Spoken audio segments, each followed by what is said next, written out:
go with me to the book of Luke, chapter 8. And we're going to start at verse 4. That's Luke, chapter 8. Start at verse 4. I'm going to read 4 through 15. I will be reading from another translation. This is the Message translation. As they went from town to town, a lot of people joined in and traveled along. He addressed them using this story. Said a farmer went out to sow his seed. Some of it fell on the ground. It was tramped down and the birds ate it.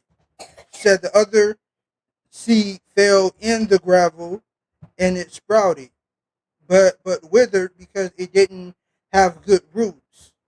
Said other seed fell in the weeds and the weeds grew with it and strangled it. Said other seeds fell in rich earth and produced a bumpier crop. So Jesus had responded to his disciples saying, are you listening to this? Like, really listening?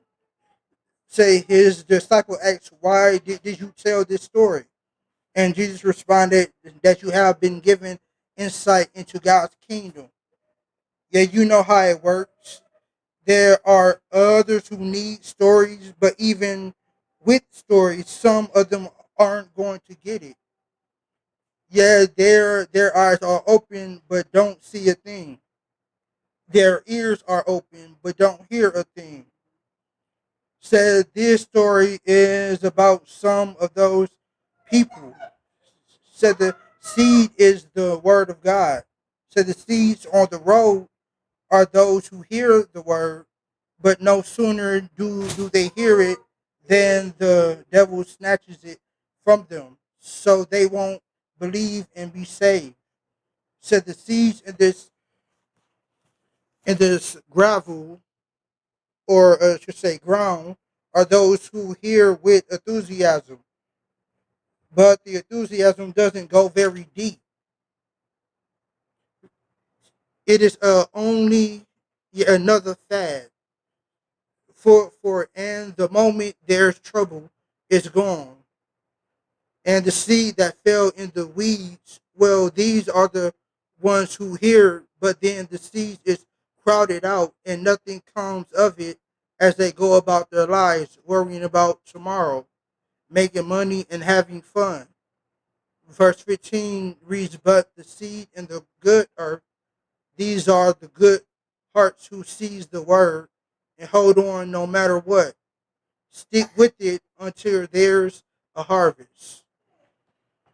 So I wanted to talk to you, about don't allow the enemy to to choke out your joy. So, okay, so today's scripture, Jesus was telling his disciples a story about no about a seed. He was using this as a metaphor to explain to them, this is how certain people go about living their lives. So he explained that, no, he doesn't want us to be that type of person, no, who just only come to church on Sunday and who just only looking what to get a word, yeah, and then they go home and then they don't do anything about it.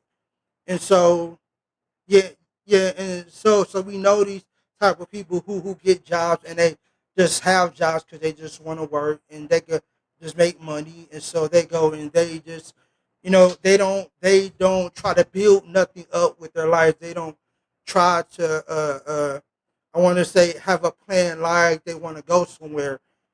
They just living just to be living. And so Jesus was explaining this through the text of the seed.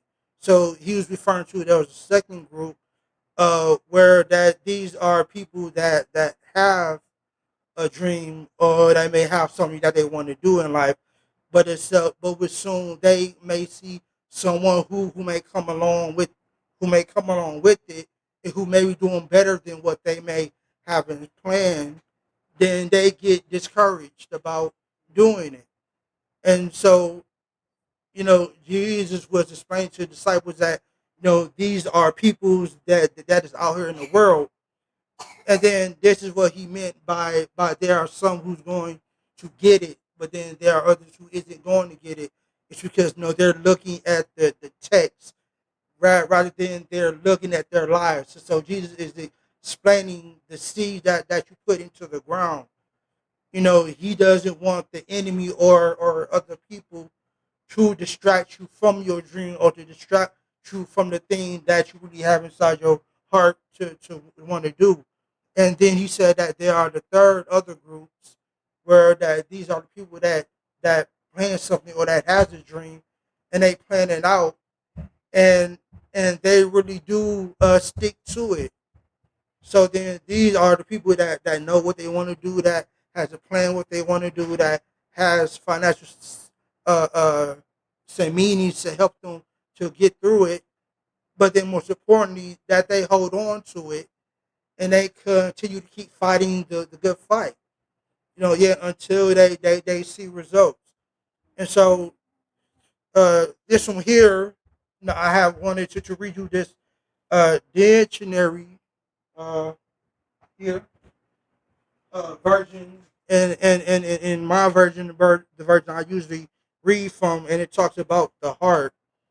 And so, and it says here in the definition, it says here that the inner heart, I'm sorry, that the inner self that thinks, feels, and decides.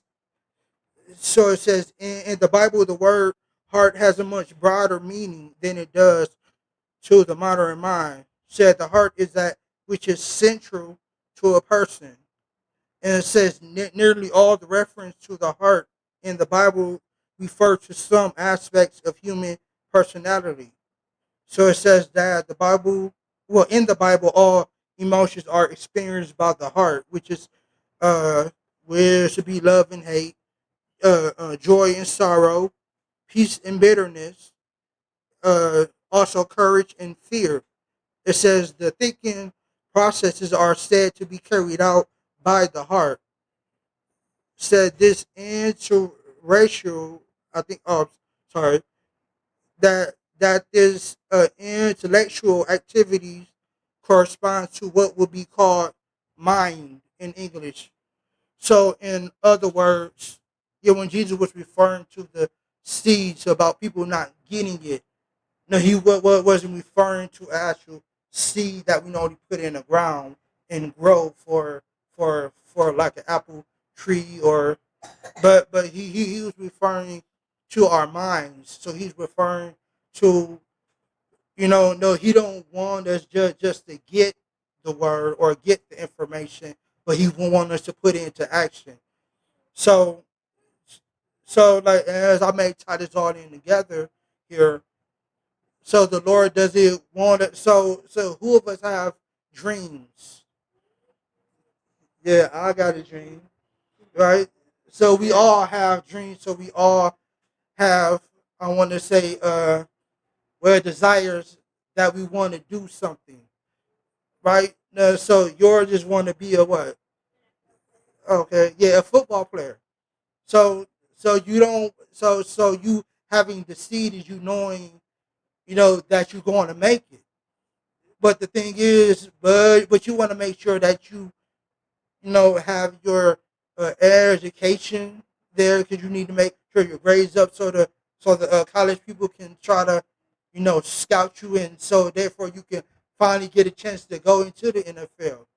And so you don't want people along your school path to try to distract you or to allow other kids to get you mad and get you in I'm finna say in detention or to be hanging around, the wrong type of friends that can like get you in trouble. So therefore, you will end up behind bars rather than you being further in your dream.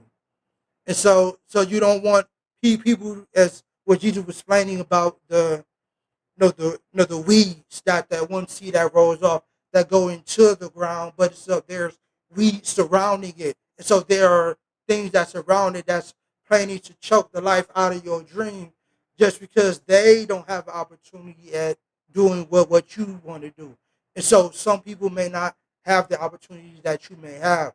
And so even though that's is the case, no, the Lord still do have a way for them to get, something for them.